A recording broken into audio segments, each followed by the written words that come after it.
사진 카메라와 영상이 오늘 일정 내내 이제 따라다닐 거거든요. 시작에 앞서서 저희 먼저 위원장님이 인사 말씀을. 이제는 감독님들 개인의 팀이 아니라 정말 우리 한국 축구의 하나의 팀으로서 A대표팀과 함께 가주셔야겠다는 바로 드리고 싶습니다. 자, 이상으로 마치겠습니다. 감사합니다. 오늘 첫 번째 모임이지만은 아주 좋은 미팅이 돼서 저희가 소설의 별로지만 이런 것들을 모두 다 우리가 공동으로 인식을 하면서 가는 좋을 것 같습니다. 고맙습니다. 우리 전임생들과 강사님들 각 파트별로 모두가 알고 있다시피 우리는 더 이상 선수를 육성하는 주인공이 아니라 육성은 현장에서 하시는 거고, 저희는 그분들에게 어떻게 갔으면 좋겠다는 방향을 알려드리는 것 있고요. 중요한 것이 또 17세 월드컵이 매년 열리기 때문에 이 정치 패러다임의 변화는 매우 중요하다고 볼 수 있습니다. 그러니까 그 실패로 끝내고 싶지 않았고, 또 그 실패를 통해서 다시 한번 성공이라기보다는 무엇이 잘못된지는 다시 한번 해보고 싶은 마음이 있었습니다. 그 결과 다시 지금 또 제가 이 자리에 이렇게 서 있는데, 이런 식으로 축구를 해서 단점들도 있어요. 단점이 뭐냐면은, 결과적으로 이게 우리 같은 경우는 상대를 3분의 1 지역에 몰아넣고 계속 공격을 한단 말이에요. 그러면 여기서 이제 어떤 일이 벌어지냐면은, 상대는 웅크려 있고 공간은 없고, 그러다 보니까 우리 플레이 자체가 이 U자형 플레이가 돼요. 볼이 여기서 가서 와서 또 일로 와서 일로 가서. 네, 결과적으로는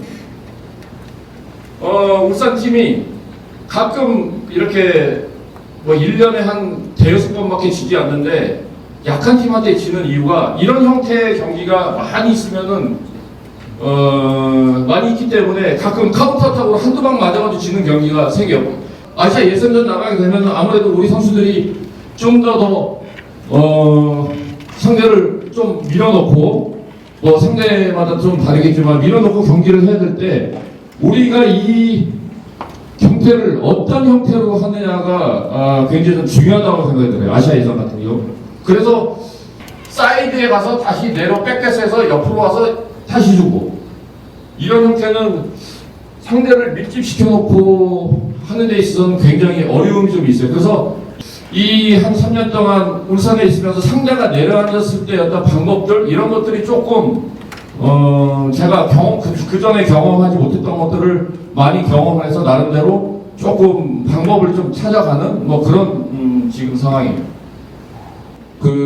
제가 얼마 전에 19세 전주훈련에 가서 잠깐 봤는데, 이제 밖에서 우리가 수비하다가 공격 끊어가지고 올라갔는데 뒤에서 있는 코치들이 계속 프레스하라고 하는 아주 좋은 코칭을 했는데, 결과적으로는 얼마만큼 컴팩트한 거를 계속 유지하느냐가 중요한데, 거기에 가장 핵심적인 건 역시 이 중앙 수비 선수들이 끝나고 나서 물론 수비 입장이기 때문에 계속 공격 따라다니니까 힘이 드는데, 거기에서 좀 쉬면서 올라가면 결과적으로 이 갭이 생길 때 상대가 우리가 볼을 뺏겼을 때 오게 되면 재차 수비당하고, 여기 미드필더들은 전혀 수비에 가담할 수 없는 굉장히 위험한 상황을 만드는 상황들이 많이 벌어지는데요.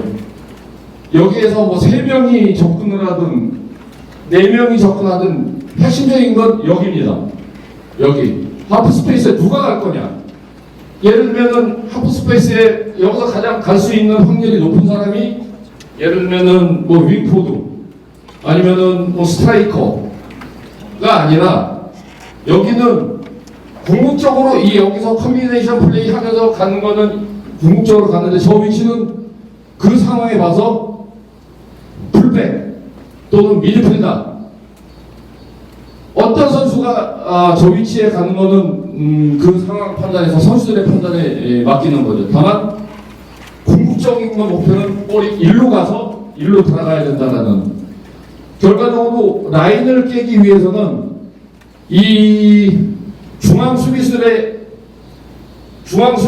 이 라인을 깨기 위해서는 볼이 사이드로 왔다가 다시 반대로 가서 또 다시 와서 할 수 있는 방법밖에 그 내려진 수비 조직을 깰 수 있는 방법이 그거밖에 전 없다라고 생각이 들어요.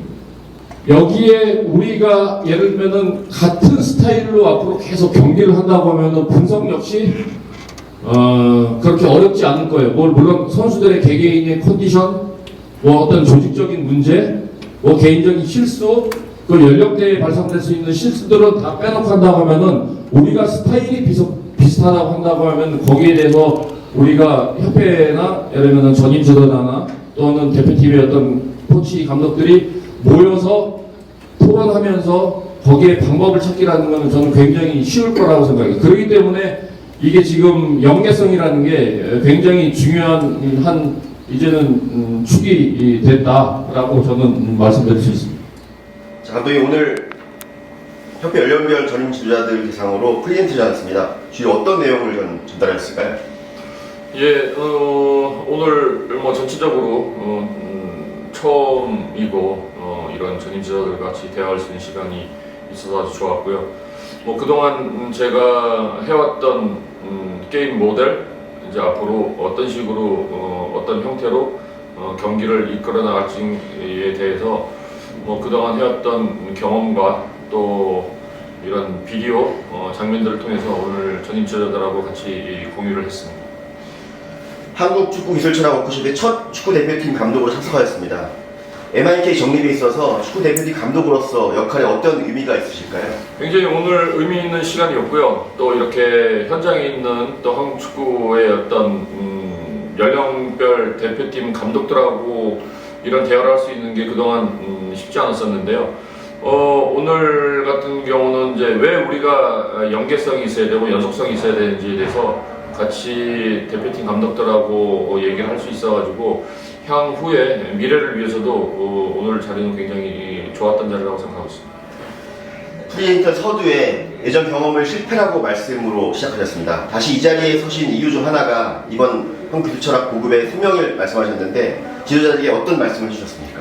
예, 뭐 그동안 뭐 저는 뭐 20세부터 23세 또 A 대표팀까지 감독 경험이 있기 때문에 지금 아마 전임 지도자들 그다음에 연령별 대표팀 감독들의 고민 이런 것들을 제가 좀 한번 경험을 했으니까요. 그 경험을 또 지도자들한테 같이 또 얘기도 했고 지금은 이제 A 대표팀으로서 이 MIK 이 정책에 앞장서서 가장 중요한 거는 이 정책이 우리 현장에 있는 지도자들한테 빠르게 전달될 수 있도록 A팀 감독으로서 최선의 노력을 다하겠습니다. 네, 감사합니다. 고맙습니다.